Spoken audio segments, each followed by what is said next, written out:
So let's start today's lecture. In today's lecture, we are going to discuss about multi-layer perceptron. In last lecture, we discussed about single layer perceptron और SLP. जिसमें मैंने आपको पहले बताया था कि single layer perceptron में the challenge was कि ज़ोर ऑपरेशन परफॉर्म नहीं हो सकता था। तो यहाँ पे हम डिस्कस करेंगे कि ज़ोर ऑपरेशन है क्या, वो प्रॉब्लम क्या है जो कि सिंगल लेयर परसेप्ट्रॉन के थ्रू परफॉर्म नहीं हो सकता। एंड देन फिर उसको सॉल्व करने के लिए जो क्या टेक्निक्स अप्लाई की गई। ओके, सो लेट्स ड्राइव इन।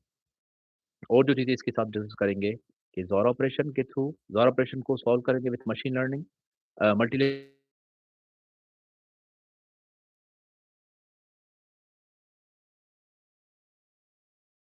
करेंगे। थोड़ा बहुत मैं ओवरव्यू दे दूँगा आपको about activation function in today's lecture.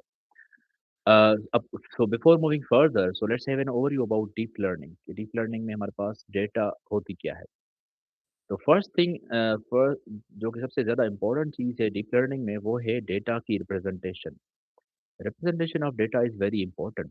तो डीप लर्निंग में हम डेटा को प्रॉपर तरीके से इन सच अ वे रिप्रेजेंट करें ताकि हमारे मॉडल्स को समझ में आ जाए। Let's say if it is digit recognition task को हमारे पास डिजिट्स हैं, तो हम इनको किस तरह से रिप्रेजेंट करें ताकि उनसे फीचर्स एक्सट्रैक्ट करके मॉडल सही तरह से प्रेडिक्ट कर पाए कि ये जो इनपुट प्रोवाइडेड है इसका एक्चुअल आउटपुट क्या है। ओके, इस चीज़ को समझने के लिए हम थोड़ा अगर मैं हम एब्स्ट्रैक्ट लेवल पे जाएँ, तो we have something like this as input. अगर हम इमेजिनरी डेटा सेट की बात करें, तो लेट्स से 4 यहाँ पे लिखा हुआ है, हैंड रिटन डिजिट रिकॉग्निशन का टास्क है ये एमनेस डेटा सेट से। तो जैसे मैंने आपको बताया कि डीप लर्निंग में हमारे पास लेयर्ड आर्किटेक्चर होता है। लेयर 1, 2, 3, 4 इस तरह से मल्टीपल लेयर्स होते हैं एंड देन हमारे पास आउटपुट होता है। इन दिस केस हमारे पास ये डिजिट्स होते हैं 10 फ्रॉम 0 टू 9। तो दैट्स व्हाई आउटपुट पे हमारे पास 10 न्यूरॉन्स होने चाहिए। इसमें हमारे पास न्यूरॉन मैंने आपको दिखाया था लास्ट लेक्चर में, सिंगल लेयर परसेप्ट्रॉन में।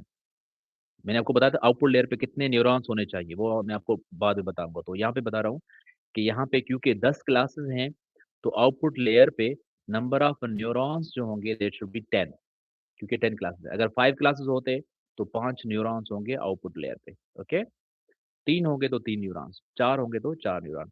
बाइनरी क्लासिफिकेशन है तो उस हिसाब से। और जो एक्टिवेशन फंक्शन होगा यहाँ पे यूज़ होगा वो होगा सॉफ्टमैक्स। आपको याद होगा मैंने आपको सिग्मॉइड फंक्शन पढ़ा रहा था कि सिग्मॉइड हम डीप लर्निंग में यूज़ करते हैं आउटपुट लेयर पे जब हमारे पास बाइनरी क्लासिफिकेशन हो, और सॉफ्टमैक्स यूज़ करते हैं जब हमारे पास मल्टी क्लास क्लासिफिकेशन हो। तो इस लेयर पे हम जो फंक्शन अप्लाई करेंगे activation function that would be softmax activation function at this output layer. बाकी हिडन लेयर्स में हम 10H और रेलू अप्लाई करेंगे बिकॉज़ स्टेप फंक्शन की कुछ लिमिटेशंस हैं। वो वैनिशिंग ग्रेडिएंट के इश्यूज़ हैं, डेरिवेटिव्स के इश्यू है, उसका पार्शियल डेरिवेटिव 0 होता है, दैट्स व्हाई हम स्टेप फंक्शन की जगह पे उससे बेहतर एल्गोरिथम्स हैं such as 10H and Relu. Relu is lightweight, तो रेलू यूज़ होता है यहाँ पे इन एक्टिवेशन इन हिडन लेयर्स पे। आते हैं इसकी थोड़ा डिटेल में कि जो मल्टीपल लेयर्स हैं किस तरह से शो होते हैं हमारे पास। हमारे पास ये इनपुट है, तो जो इनपुट आएगा, तो मैंने आपको बताया ना कि लेयर में यहाँ से जो वेट्स अप्लाई करेंगे, इन वेट्स की वैल्यूज़ डिफरेंट हैं और यहाँ पे वेट्स की वैल्यूज़ डिफरेंट है ना? मैंने आपको थोड़ी देर पहले दिखाया था। Let me show you again. Uh, अगर मैं आपको यहाँ पे let me show you, let me where is that? Yes, this one. यहाँ पे हमने थोड़ी देर पहले देखा था कि जो एक्टिवेशन फंक्शन थे, न्यूरॉन्स थे ये वाले, तो अगर हम मैं लेयर्स बढ़ा रहा हूँ, तो अब उसमें न्यूरॉन्स बढ़ा रहा हूँ, तो जो आउटपुट मुझे जो वेट्स ये हैं, इस लेयर के वेट्स डिफरेंट है ना? हर लेयर के वेट्स डिफरेंट हैं। क्यों? कि यहाँ पे कुछ और फीचर्स एक्सट्रैक्ट हो रहे हैं इस लेयर पे कुछ और फीचर्स एक्सट्रैक्ट हो रहे हैं। That's what it is showing here कि देखें यहाँ पे इस 4 से एब्स्ट्रैक्ट लेवल के फीचर्स एक्सट्रैक्ट हो रहे हैं। यानी कि एब्स्ट्रैक्ट लेवल पे यानी कि पूरा ओवरऑल 4 का पैटर्न हमें मिल रहा है यहाँ पे 4 के थोड़ा-सा नियर टू 4। फिर जैसे-जैसे लेयर्स बढ़ते जाएँगे, जैसे-जैसे डीप में जाते जाएँगे, तो डिटेल में जाते जाएँगे। इसमें फिर अच्छा, इस लेयर का आउटपुट एज़ इनपुट है। ये एक्चुअल इनपुट नहीं है। इस लेयर से जो सीखे हैं फीचर्स, वो एज़ इनपुट जा रहे हैं इधर, और यहाँ पे फिर वेट्स अप्लाई करके यहाँ से ज़ूमिंग इन फर्दर तो यहाँ पे थोड़ा पिक्सेल्स और ज़्यादा नज़र आए, ज़ूम फर्दर कर दिया। फिर यहाँ पे इस लेयर पे देखें, ये 3 बाय 3 हो गए पिक्सेल्स ना, और नेक्स्ट लेवल पे जा रहे हैं एंड सो ऑन। तो इस तरह से हर लेयर पे कुछ ना कुछ डिफरेंट तरीके से डेटा से डिफरेंट फीचर्स एक्सट्रैक्ट किए जाते हैं, और यही स्ट्रेंथ है डीप लर्निंग मॉडल्स की, ये लेयर्ड आर्किटेक्चर है।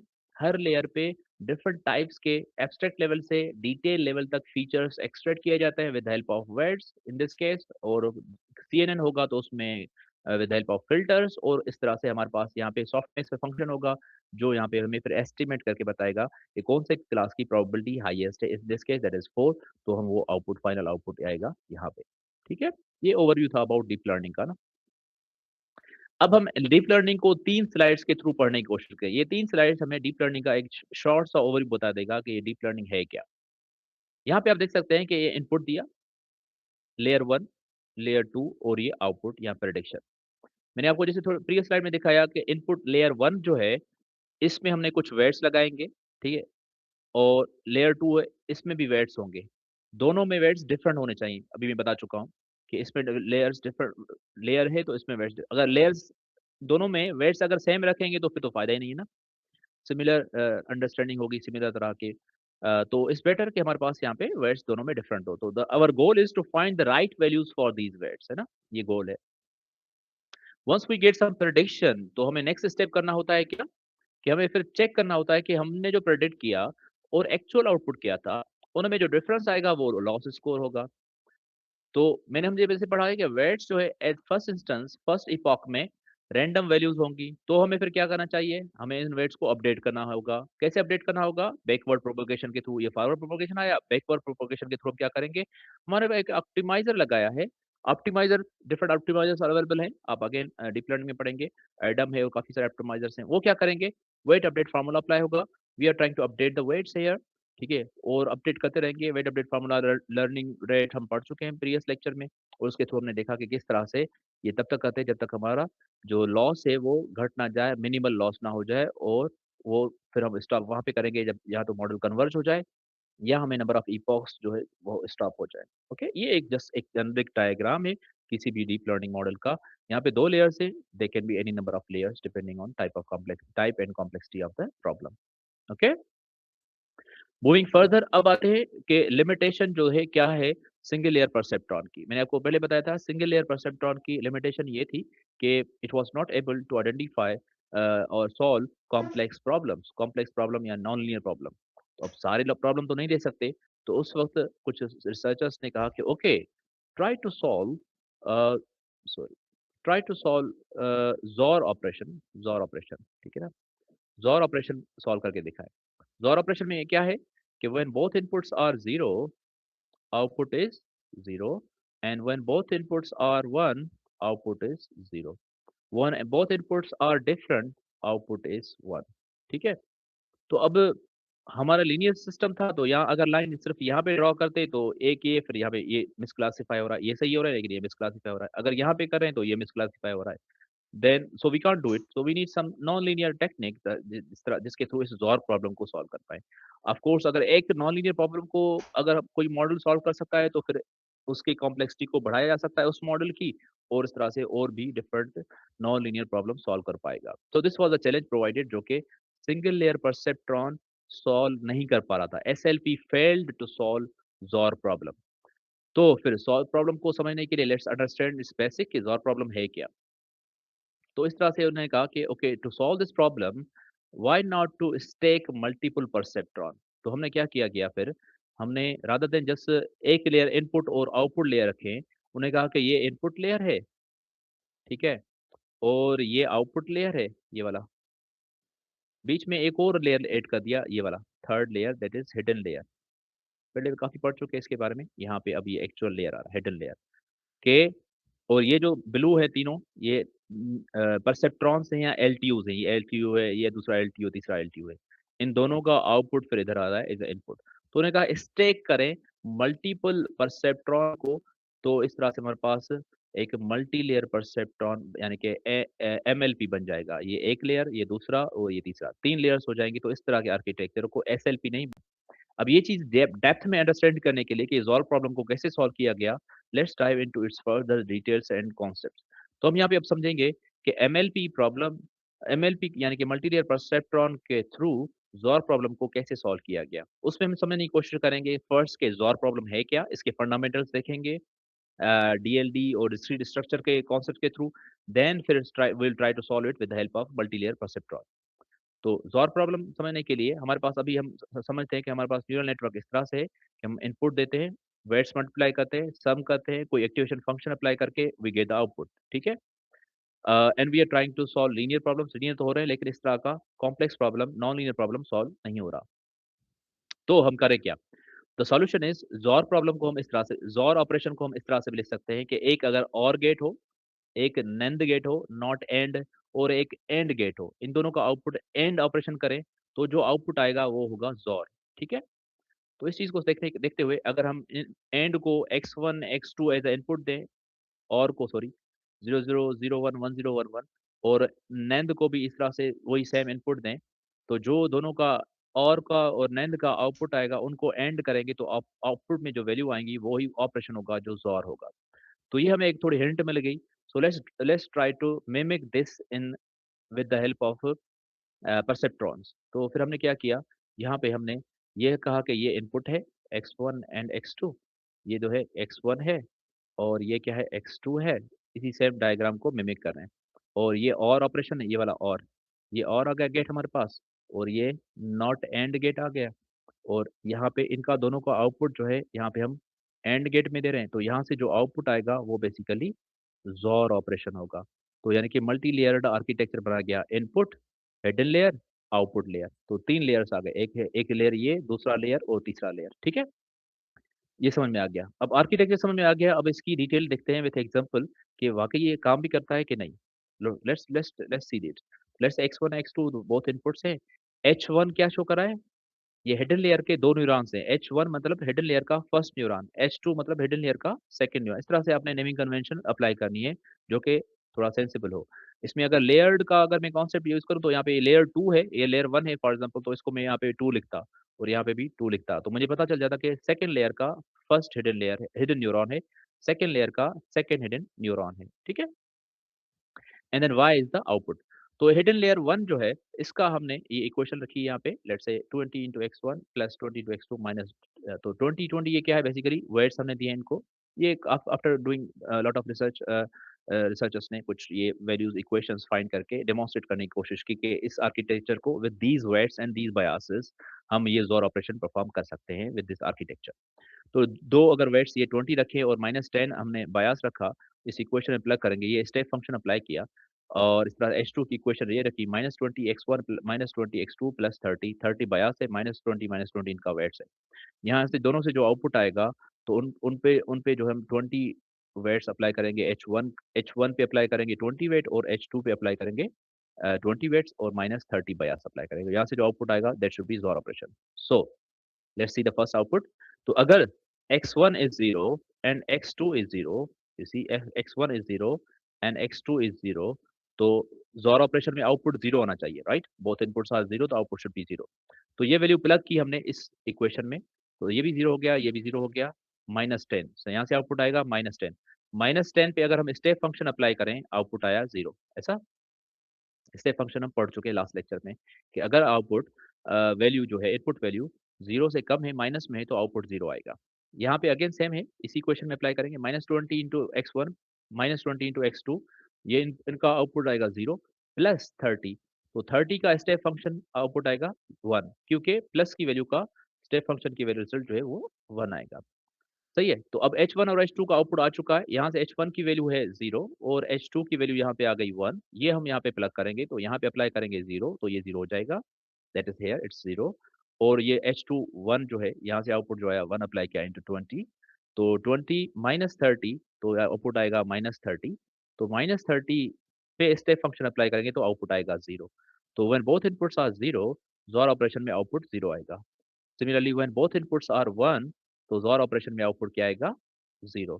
When both inputs are 0 different like 0, 1 तो आउटपुट 1 आया। When both inputs are 1 and 0 that is different तो आउटपुट भी 1 आ गया। तो इस तरह से ये डेमोंस्ट्रेट करके प्रूव किया with these weights and biases after multiple iterations कि ये आर्किटेक्चर मल्टी लेयर आर्किटेक्चर है और ये ज़ॉर प्रॉब्लम को सॉल्व करके दे सकता है, ठीक है?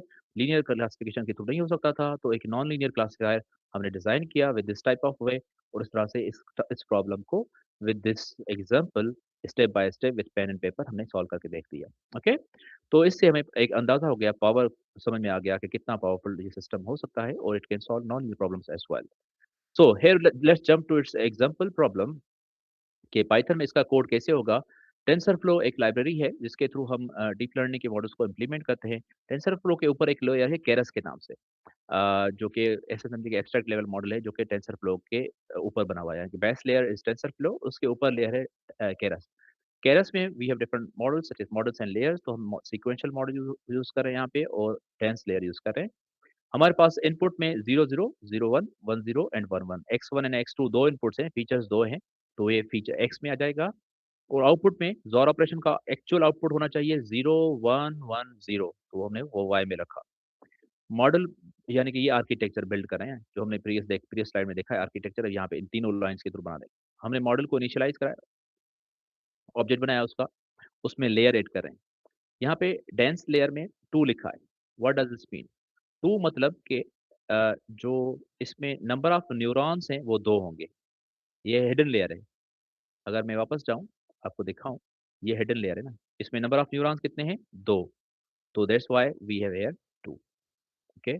इनपुट इसको कितना आ रहा है इस लेयर को? 2 इनपुट्स आ रहे हैं, x1 एंड x2, तो input dimension is 2। Activation function रेलो, मैंने आपको कहा ना रेलो यूज़ करेंगे, रेक्टिफाइड लीनियर यूनिट। तो यहाँ पे जो एक्टिवेशन फंक्शन अप्लाई हो रहा है वो रेलो हो रहा है। यहाँ पे भी एक्टिवेशन फंक्शन जो अप्लाई हो रहा है वो रेलो हो रहा है, ओके। सिमिलरली ये कौन सा hidden layer with 2 neurons, hidden layer 2 neurons. अब इस लेयर का कोड ये लिखा हुआ है कि मॉडल डॉट एड डेंस 1, 1 क्यों? बिकॉज़ ये 1 न्यूरॉन है। क्यों? बिकॉज़ हमें बाइनरी क्लासिफिकेशन करनी है 0 और 1, दैट्स व्हाई 1 न्यूरॉन है। अगर डिजिट रिकॉग्निशन होता, 10 क्लासेस होते तो 10 लिखते आउटपुट लेयर पे। क्योंकि ये बाइनरी क्लासिफिकेशन है तो हम एक्टिवेशन फंक्शन सिग्मॉइड यूज़ करें। अगर यहाँ पे 10 होता और हैंड रिटन डिजिट रिकॉग्निशन होता है तो हम यहाँ पे जो एक्टिवेशन फंक्शन यूज़ करते हैं वो होता कौन-सा? सॉफ्टमैक्स, ठीक है? सॉफ्टमैक्स। तो इस तरह से हमें इन 2 लाइन्स के थ्रू ये आर्किटेक्चर भी समझ में आ गया, उसका पेन एंड पेपर भी समझ में आया, कोड भी समझ में आ गया। मॉडल को कंपाइल करते हैं, ऑप्टिमाइज़र एडम यूज़ करते हैं, जो मैंने आपको लास्ट स्लाइड्स में दिखाया। एडम क्या है? इसकी डिटेल हम नेक्स्ट किसी लेक्चर में डिस्कस करेंगे। क्रॉस एंट्रोपी अगेन लॉस को कैलकुलेट करने के लिए बाइनरी क्रॉस एंट्रोपी यूज़ होता है because binary classification task, accuracy is matrix here. Epochs जो मैं काफ़ी लास्ट लेक्चर में डेप्थ में डिस्कस किया था, इपॉक्स हमने जस्ट रैंडमली 10,000 रखे हैं। दरअसल इट्स वेरी लाइट वेट, तो इसमें इतना टाइम भी नहीं लगेगा। आप मे बी कुछ इपॉक्स रख के ही कर सकते हैं। जैसे just to give you example 10,000 मतलब ये सेक्शन करके एक्यूरेसी शो की जा सकती है। ओके, तो इसको आप खुद रन करके देख सकते हैं। So now let's move towards fundamentals of machine layer perceptron (MLP). Machine layer perceptron consists of fully connected dense layers that transform input data from one dimension to another. इसको हम मल्टी लेयर क्यों बोल रहे हैं? Because इसमें एक input layer होता है और मिनिमम एक हिडन लेयर होना है चाहिए। मिनिमम एक हिडन लेयर होना चाहिए, लेकिन एक से ज़्यादा भी हिडन लेयर्स हो सकते हैं। तो इनपुट और आउटपुट लेयर तो वैसे ही हैं, वो एसएलपी में होते हैं, सिंगल लेयर परसेप्ट्रॉन में। लेकिन अगर हिडन लेयर आ गए, ठीक है, तो फिर ये मल्टी लेयर परसेप्ट्रॉन कहलाता है। ठीक है, मल्टी लेयर परसेप्ट्रॉन क्यों बनाते हैं? To model the complex relationship between input and output. Complex से मुराद क्या? मतलब जब नॉन लीनियर रिलेशनशिप हो इन द डेटा, तो उस तरह के सॉल्यूशन में हम सिंगल लेयर परसेप्ट्रॉन के थ्रू सॉल्व नहीं कर सकते। We need some powerful model such as MLP. तो ये इसका विजुअल आर्किटेक्चर है, input layer, hidden layer and output layer. तो उनकी यहाँ पे डेफिनेशंस भी लिखी हुई हैं, वो सारी चीज़ें हम डिस्कस कर चुके हैं। आउटपुट में यहाँ पे 2 आउटपुट्स हैं, 2 न्यूरॉन्स हैं। इनपुट लेयर में 3 न्यूरॉन्स हैं, हिडन लेयर में 3 न्यूरॉन्स हैं और आउटपुट लेयर में 2 न्यूरॉन्स हैं। तो this is the architecture again same similar to that. तो input layer x1 x2 input आया, तो ये वेट्स इस तरह से जा रहे हैं सबके पास। हिडन लेयर में हमारे पास 4 न्यूरॉन है और आउटपुट लेयर में 3 न्यूरॉन। आउटपुट लेयर में 3 न्यूरॉन है, इस केस में it means this is a multi class classification problem और यहाँ पे 3 क्लासेस हैं। तो यहाँ पे हम अब जो एक्टिवेशन फंक्शन यहाँ पे अप्लाई करेंगे दैट वुड बी सॉफ्टमैक्स और यहाँ पे हम रेलू इस ये सैंपल शो करिए स्टेप फंक्शन की। तो in this case step function is being applied. Okay. In so और ये जो सारे ब्लू कलर के शो कर रहे हैं दे आर ऑल एलटीयूज़, ये लीनियर थ्रेशोल्ड यूनिट्स हैं एलटीयू। ये 1 2 3 4 5 6 7 दे 7 एलटीयूज़ इन दिस नेटवर्क और ये पास थ्रू न्यूरॉन्स हैं और 2 बायस वाले न्यूरॉन्स हैं, एक और ये दूसरा ये बायस न्यूरॉन्स हैं। ओके, ये ओवरऑल फंडामेंटल हमें समझ में आ गया। हिडन लेयर्स इस तरह से। अच्छा, फिर एएनएन समझ में आ गया, एमएल भी समझ में आ गया। Now what is deep neural network? Deep neural network को हम तब किसी भी नेटवर्क को डीप न्यूरल नेटवर्क बोलते हैं जब उसमें 2 या मोर देन 2 हिडन लेयर्स हों। इस केस में जस्ट एक हिडन लेयर है, तो इस नेटवर्क को हम बोलेंगे क्या? This is ANN. क्या है ये? आर्टिफिशियल न्यूरल नेटवर्क है। उसमें कौन-सा मॉडल है? मल्टी लेयर परसेप्ट्रॉन है। मल्टी स्पेसिफिक जाएँ तो multi layer perceptron. Hidden layer को उड़ा देंगे तो it will be single layer perceptron.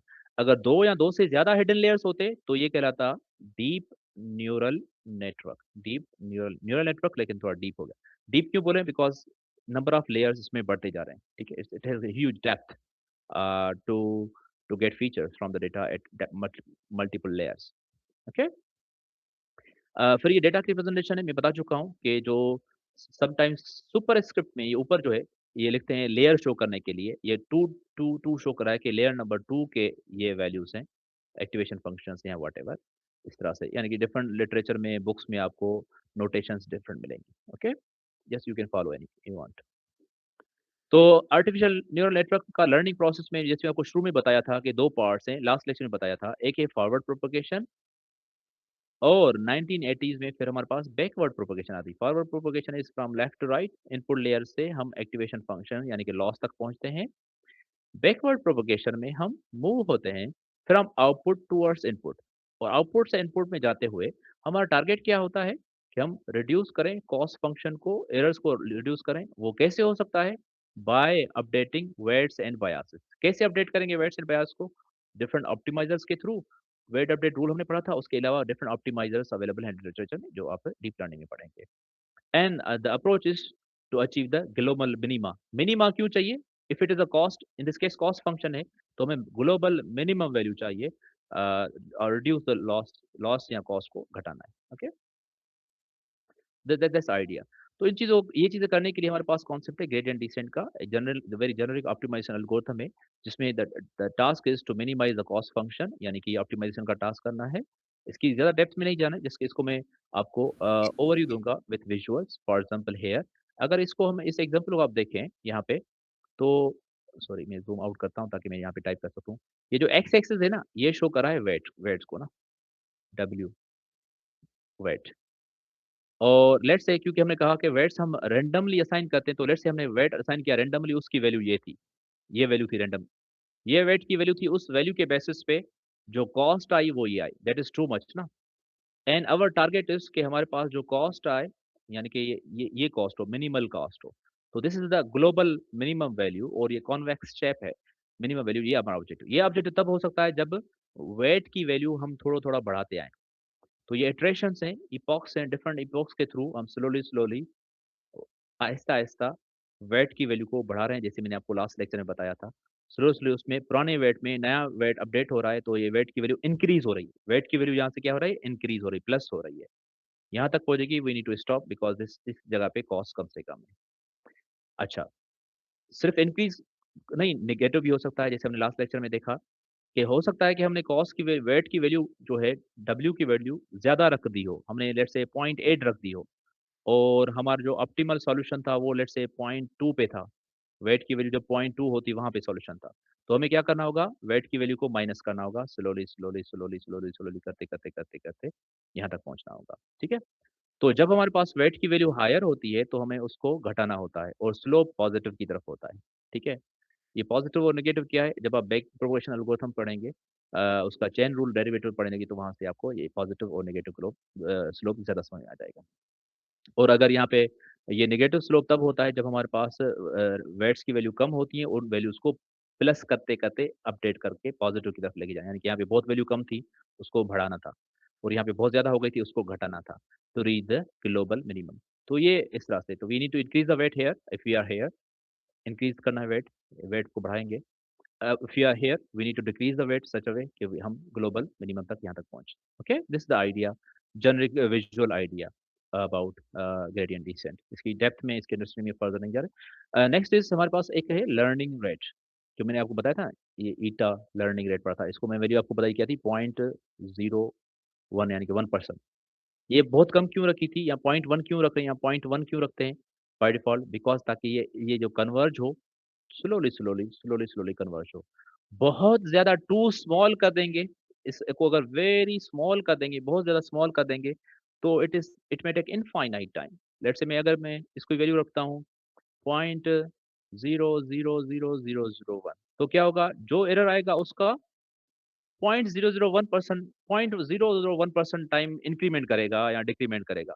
तो जो पुराना वेट और नया वेट में अपडेट बहुत थोड़ा-सा आएगा। So it may take lot of time to reach the global minimum. तो कंप्यूटेशनली एक्सपेंसिव हो सकता है। It may take long time, it may go like a snail. On the other hand अगर हम वैल्यू बहुत ज़्यादा बढ़ा दें, तो ये जंप कर सकता है ज़िगज़ैग की तरह ना, यानी कि रैंडम बिहेवियर हो सकता है उसका और फ़ास्ट ट्रैप्स में स्टक हो सकता है। ये तो बेसिक सा है, अदरवाइज़ ये इस तरह से हो अगर कर्व, तो ये ग्लोबल मिनिमम से उड़कर किसी और कर्व में जा सकता है, कहीं और जगह पे स्टक हो सकता है और ग्लोबल मिनिमम ये हो सकता है वहाँ से उड़कर यहाँ से जंप करके इधर पहुँच गया और ये स्किप हो गया ग्लोबल मिनिमम सॉल्यूशन। ठीक है? तो दैट्स व्हाई ये लर्निंग रेट को मिनिमल रखना चाहिए to avoid such issues. Uh, just due to shortage of time, we are not going into their maths and fundamentals. अब आते हैं आगे कि ग्रेडियंट डिसेंट में फिर हमारे पास ये तो कॉन्वेक्स था, नॉन कॉन्वेक्स यानी कि नॉन लीनियर या कॉम्प्लेक्स प्रॉब्लम्स भी आ सकते हैं, something like this. It's not like कि हमारे पास ये मिनिमम हो सकता है ग्लोबल मिनिमम ये हो। रिलेटिव ये हम कॉन्सेप्ट पहले पढ़ चुके हैं एआई के जनरल कॉन्सेप्ट्स में, तो इस तरह के हमारे पास भी सॉल्यूशन आ सकते हैं। So the target is to reach here and avoid this one. तो for that we have different techniques जो कि हम अप्लाई कर सकते हैं for non linear activation functions. Okay, so this the overview about forward propagation we discuss. यहाँ तक आ गया, फिर बैकवर्ड प्रोपगेशन आकर वेट्स को अपडेट करके ये प्रोसेस रिपीट होगा। एक पूरा साइकिल कहलाएगा वन इपोक, पूरे डेटा को विजिट किया, फिर दूसरा, अब दूसरी इपोक एंड सो ऑन। अब बात है हमारे पास बैक प्रोपगेशन में वेट अपडेट, तो हमने फार्मूला पढ़ा था। वेट अपडेट फार्मूला एक तो हमने लर्निंग रेट के थ्रू पढ़ा था। वेट अपडेट फार्मूला में कुछ और चीजें भी यहाँ पे हमारे पास है। हमारे यहाँ पे पार्शियल डेरिवेटिव यूज होता है और चेन रूल अप्लाई होता है। ठीक है, अब ये जो टॉपिक मैं अभी फिलहाल स्किप कर रहा हूँ, ठीक है? Because it needs lot of mathematics and theoretical concepts जो कि शायद इस लेक्चर में कवर ना हो पाए। नेक्स्ट लेक्चर में किसी में डिस्कस करेंगे इसको, ठीक है? ये चेन रूल, पार्शियल डेरिवेटिव, ये सारे कॉन्सेप्ट्स यहाँ पे आएँगे, ठीक है? तो ये mathematically by pen and paper होगा, ये तब समझ में आएगा, तो ये पार्शियल डेरिवेटिव ये सारी चीज़ें समझ में आ जाएगी, ठीक है? तो ये एक्टिवेशन फंक्शन की डिटेल्स हैं कि एक्टिवेशन फंक्शन में हम पढ़ते हैं कि हम एक्टिवेशन फंक्शन क्यों यूज़ करते हैं और वहाँ पे क्या ज़रूरत है, ठीक है? ये हम पढ़ चुके हैं। Dendrites as input, cell body, nucleus होता है, फिर एक्सॉन होता है, टर्मिनल पॉइंट्स होते हैं, सिनैप्सेस जो कि कनेक्ट होते हैं विद अनदर न्यूरॉन। तो इस बायोलॉजिकल न्यूरॉन को सिमिलर हमने एक आर्टिफिशियल न्यूरॉन बनाया, यानी कि ये जो इनपुट्स हैं, लाइक डेंड्राइट्स के थ्रू इनपुट्स आया, यानी कि बॉडी जो है, cell body, nucleus is kind of LTU, और यहाँ से आउटपुट आएगा as input to another neuron, okay? उसमें पार्शियल डेरिवेटिव होते हैं, अप्लाई करते हैं तो पार्शियल डेरिवेटिव स्टेप फंक्शन का 0 है। अब यूँ क्यों हो, कैसे? इसको हम बाद में डिस्कस करेंगे। अब क्योंकि 0 आएगा तो ये डेटा लॉस हो जाएगा हमारा। डेटा लॉस हो जाएगा तो we can't apply in backward propagation this step function. So we need to go for some other solutions. So the solution is sigmoid. तो सिग्मॉइड को यूज़ किया जा सकता है। लेकिन सिग्मॉइड की भी लिमिटेशंस हैं कि सिग्मॉइड का जो एक्टिवेशन पार्शियल डेरिवेटिव है वो है 0.25, यानी कि जो भी डेटा होगा उसका 25% रखेगा, प्रिज़र्व कर सकता है, बाकी नहीं। तो अगेन ये भी यहाँ पे भी डेटा लॉस हो रहा है, 75% अराउंड डेटा लॉस हो रहा है, फिर वो मल्टीप्लाई होगा डेटा, तो उसमें इश्यूज़ होते हैं। तो we need some other activation functions. तो दूसरे एक्टिवेशन फंक्शन स्टेप और सिग्मॉइड की जगह पे हैं, दैट आर 10H और रेलू। तो ये हमारे पास रिलायबल एक्टिवेशन फंक्शन है जो कि अपार्ट फ्रॉम आउटपुट लेयर के अलावा बाकी लेयर्स में हम ये फंक्शंस यूज़ करते हैं। इनकी डेप्थ में नहीं जा रहे, जस्ट मैं आपको क्विकली ओवरव्यू दे रहा हूँ। बाकी हम सिग्मॉइड पढ़ चुके हैं लास्ट लेक्चर्स में, स्टेप फंक्शन अभी हमने पढ़ा, बाकी ये आप बाद में पढ़ेंगे, okay? Again, this is an overview about the same thing, like we have dendrites as input and then the cell body जिसमें हमारे पास फार्मूला होता है, एक्टिवेशन फंक्शन अप्लाई करके we are getting the output.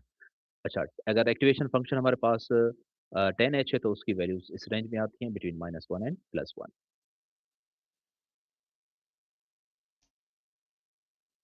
So this was the step function. मैंने आपको जो बताया कि स्टेप फंक्शन की ये कंडीशन है कि आउटपुट अगर 0 से कम हो तो 0, अगर 0 या 0 से ज़्यादा हो तो 1। तो उसका ये इस तरह से ग्राफ था। और जो सिग्मॉइड एक्टिवेशन फंक्शन हम पढ़ चुके हैं पहले भी, एस तरह का शेप बनता है, ये इसका फ़ॉर्मूला है। इसका अगर पार्शियल डेरिवेटिव निकालेंगे तो वैल्यू क्या आ रही है, let's say you can see 0.25, जो कि हमें रिक्वायर्ड नहीं है, इसमें डेटा लॉस होगा। तो we need something else as well. तो सिग्मॉइड का ये पाइथन में फ़ॉर्मूला वही सेम, ये इस फ़ॉर्मूला की पाइथन में इम्प्लीमेंटेशन लिखी हुई है और इसकी वैल्यूज़ देख रहे हैं कि जो सर्टेन इनपुट ये दें, तो इसका आउटपुट क्या आता है, ये इनपुट हो तो उसका आउटपुट क्या आता है, ओके? ये भी फर्दर इसको प्लॉट करने का एक सारा कोड लिखा हुआ है, इसको आप खुद देख सकते हैं। The values are between 0 and 1। अ, मैंने जो बताया आपको जो adjust weights during back propagation होते हैं, तो जो ग्रेडियंट जो है वो स्मॉल हो जाता है सिग्मॉइड यूज़ करने की वजह से, ठीक है? और ये स्लोली और स्मॉल हो जाता है, जो कि डेंजरस है। तो इस प्रॉब्लम को हम बोलते हैं क्या? Vanishing gradient problem. Vanishing gradient problem को आप ऐसे देख सकते हैं कि लेट्स से कोई मूवी डिफरेंट लोग क्या करते हैं कि एक बड़े लाइन में लोगों को खड़ा कर देते हैं। तो पहले पर्सन को लेट्स से बोलते हैं कि अच्छा मैं आपको एक इशारा बताता हूँ, दूसरे लोग नहीं देखेंगे, मैं जो आपको इशारा बताऊँ वो अगले बंदे को इशारा बताएँ। वो उसको इशारा बताता है, फिर वो अगले बंदे को, इस तरह से 100 लोग खड़े होते हैं। तो आखिरी वाली जो पर्सन होता है उसको वो उससे पूछते हैं अब बताओ कि पहले वाले पर्सन ने क्या इशारा बताया था? तो वो बिल्कुल चेंज हो चुका है, वो बिल्कुल जो एक्चुअल मैसेज था वो लॉस होकर खत्म हो जाता है। तो ये एक रियल वर्ल्ड एग्ज़ाम्पल है एक डेमोंस्ट्रेट करने के लिए कि वैनिशिंग ग्रेडिएंट प्रॉब्लम क्या है, कि हमारे पास जो डेटा है, आगे जो ट्रांसमिट डेटा कर रहे हैं, उसका थोड़ा-सा परसेंट ट्रांसमिट करें। तो आगे ये मल्टीप्लाई जैसे होता जाएगा, तो आखिर में जो आखिरी पर्सन के पास जो डेटा पहुँचेगी, वो एक्चुअल डेटा के बिल्कुल उसकी रिप्रेजेंटेशन 0 या वेरी नेग्लिजिबल। सो तो जो आखिर में जो होगा वेरी स्मॉल तो होगी। तो इससे क्या होगा, जो डीप न्यूरल नेटवर्क है, उसकी जो लर्निंग कैपेसिटी है, वो डीप लेयर्स में घटती जाएँगी। शुरू वाले लेयर्स को तो डेटा सही मिल जाएगा, बट जैसे-जैसे लेयर्स में डेप्थ लेके जाएँगे, आखिरी वाले लेयर्स को डेटा या इन्फॉर्मेशन वो नहीं मिलेगी। तो इस तरह की प्रॉब्लम को हम बोलते हैं वैनिशिंग ग्रेडिएंट प्रॉब्लम, जो कि हमें फेस करना पड़ा due to applying sigmoid activation function. तो सिग्मॉइड एक्टिवेशन फंक्शन को फिर हटाकर हमने अप्लाई किया रेलू, रेक्टिफाइड लीनियर यूनिट, ठीक है? कैसे? इसका मैं अगर आपको कोड दिखाऊँ तो यू कैन सी मैंने आपको बताया सिग्मॉइड का वैनिशिंग ग्रेडिएंट प्रॉब्लम क्यों आ रहा है बिकॉज़ इसका पार्शियल डेरिवेटिव क्या आ रहा है 0.25 तो 100% डेटा का 25% आ रहा है ना, तो लेकिन हमारे पास दूसरे फंक्शंस हैं सच एज़ हमारे पास लेट्स से 10h है, तो 10h जो कि ब्लू कलर में यू कैन सी सिग्मॉइड की तरह ही है लेकिन थोड़ा-सा उससे ऐसे है, तो 10h का देखें ब्लू कलर में यहाँ पे इसका क्या है डेरिवेटिव 10h का 1 और स्टेप फंक्शन जो मैंने आपको बताया था पहले रेड कलर वाला स्टेप फंक्शन है ना यहाँ पे, तो स्टेप फंक्शन का पार्शियल डेरिवेटिव क्या है? 0 0 है। तो डेटा लॉस हो जाता है। तो step function failed to be applied in backward propagation तो स्टेप फंक्शन हम कभी भी यूज़ नहीं करेंगे, इट मीन्स कॉम्प्लेक्स सिस्टम्स में। जो हमने लॉजिट यानी कि सिग्मॉइड जो बताया हमने, जिसकी वजह से वैनिशिंग ग्रेडिएंट प्रॉब्लम आ रहा है, तो उसका ये ग्रीन कलर वाला देख सकते हैं, दैट इज़ 0.25% ग्रेडिएंट। तो दैट्स व्हाई यानी कि स्टेप फंक्शन भी यूज़ नहीं कर सकते और सिग्मॉइड एक्टिवेशन फंक्शन भी यूज़ करते हैं। वी कैन अप्लाई 10h और रेलू। रेलू का भी देख सकते हैं पर्पल कलर का, रेलू का भी हमारे पास जो डेरिवेटिव है दैट इज़ आल्सो 1। अब नाउ द डिफरेंस इज़ रेलू और 10h में कौन-सा यूज़ करें? Computationally ReLU is much much faster than 10h, so we go for ReLU rather than 10h. दोनों बेहतर हैं, लेकिन ReLU is much better. It has been proved in literature as well. तो ये इसमें इस तरह से यानी कि एक्सप्लोर करके बताया गया कि हम बैकवर्ड प्रोपगेशन जब करते हैं, तो हर किसी का पार्शियल डेरिवेटिव निकालेंगे वैल्यूज़ का, तो 0.25 फिर इधर का भी 0.25 मैक्सिमम 0.25 मैक्सिमम वैल्यू, 0.25 सबका मिलेगा। अब इसको 0.25 मल्टीप्लाई 0.25 वैल्यू घट जाएगी। फिर इसका जो आउटपुट आएगा फिर से 0.25 वैल्यू और घट जाएगी।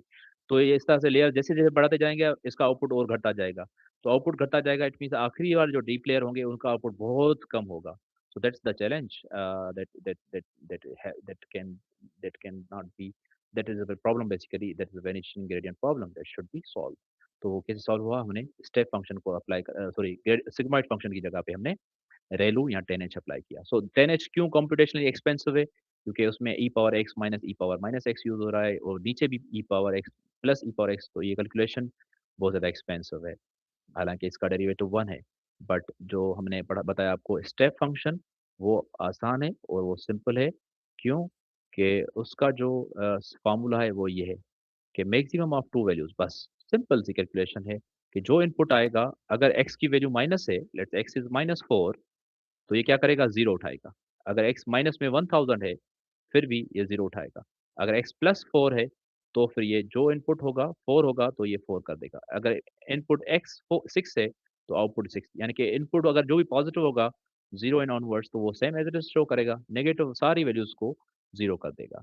So this very simple straightforward algorithm sorry function जो कि यूज़ किया जा गया है और इस एडवांटेज इज़ पार्शियल डेरिवेटिव इसका 1 है, जो कि बैकवर्ड प्रोपगेशन में हमें लॉस नहीं दे रहा। वैनिशिंग ग्रेडिएंट प्रॉब्लम को भी रिज़ॉल्व कर रहा है, यानी कि वो वैनिशिंग ग्रेडिएंट का प्रॉब्लम भी हमारे पास नहीं आ रहा इस वजह से। तो क्योंकि वैनिशिंग ग्रेडिएंट प्रॉब्लम नहीं आ रहा, so that's why we can go for ReLU. ReLU के और वेरिएंट्स भी हैं, जो कि आप बाद में पढ़ेंगे। ओके, तो this was about ReLU and इसकी डिटेल्स, जैसे लीकी और दूसरे डेरिवेटिव रेलूज़ हैं, इसको आप बाद में पढ़ेंगे।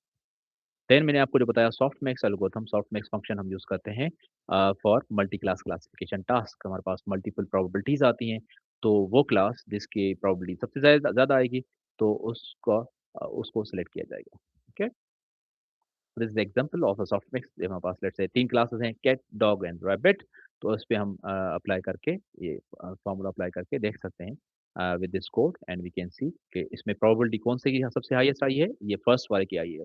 सम ऑफ ऑल प्रोबेबिलिटीज़ 1 है, तो फर्स्ट वाले की प्रोबेबिलिटी हाईएस्ट आएगी। तो जो फर्स्ट क्लास होगा उनमें से फर्स्ट कौन-सा था? डॉग। इट मीन्स जो है जो जो हमने इनपुट दिया, प्रोवाइड किया ये वाला इनपुट, उस बेसिस पे इसकी जो प्रेडिक्शन आई है वो है कि ये डॉग है, ओके? ये सारा इसकी एक्सप्लेनेशन, तो इट्स अ डॉग बेसिकली, ठीक है? So that's it from my side. So in today's lecture, we discuss about biological perceptron. We discuss the limitations of a singular perceptron. We discuss about XOR operation. XOR operation होता क्या है? XOR operation limitation क्या है? Non-linear problems क्या होते हैं? Then उसको solve करने के लिए हमने यूज़ किया मल्टीलेयर परसेप्ट्रॉन। मैंने फिर मल्टीलेयर परसेप्ट्रॉन और डीप न्यूरल नेटवर्क में आपको एक डिफरेंस बताया। वो समझाने के बाद जो आखिर में हमने पढ़ा कि हमारे पास डिफरेंट एक्टिवेशन फंक्शंस होते हैं। हमने डिफरेंट एक्टिवेशन फंक्शंस को देखा। हमने फिर ये भी देखा कि ग्रेडिएंट डिसेंट क्या होता है, उसका ओवरव्यू देखा एब्स्ट्रैक्ट लेवल पे कि क्या होता है ग्रेडिएंट डिसेंट, उसमें कॉन्वेक्स और नॉन कॉन्वेक्स इश्यूज़ क्या होते हैं, ग्लोबल ऑप्टिमम सॉल्यूशन कैसे मिनिमम सॉल्यूशन कैसे फाइंड करते हैं। देन फिर हमने देखा वैनिशिंग ग्रेडिएंट प्रॉब्लम क्या होता है, वैनिशिंग ग्रेडिएंट प्रॉब्लम उसको देखा, उसको समझने की कोशिश की एंड देन उसको सॉल्व करने के लिए हमने जो है 10H और जो क्या नाम है रेलू एक्टिवेशन फंक्शन को देखा कि वो they are suitable to avoid vanishing gradient problem. And that's all from my side.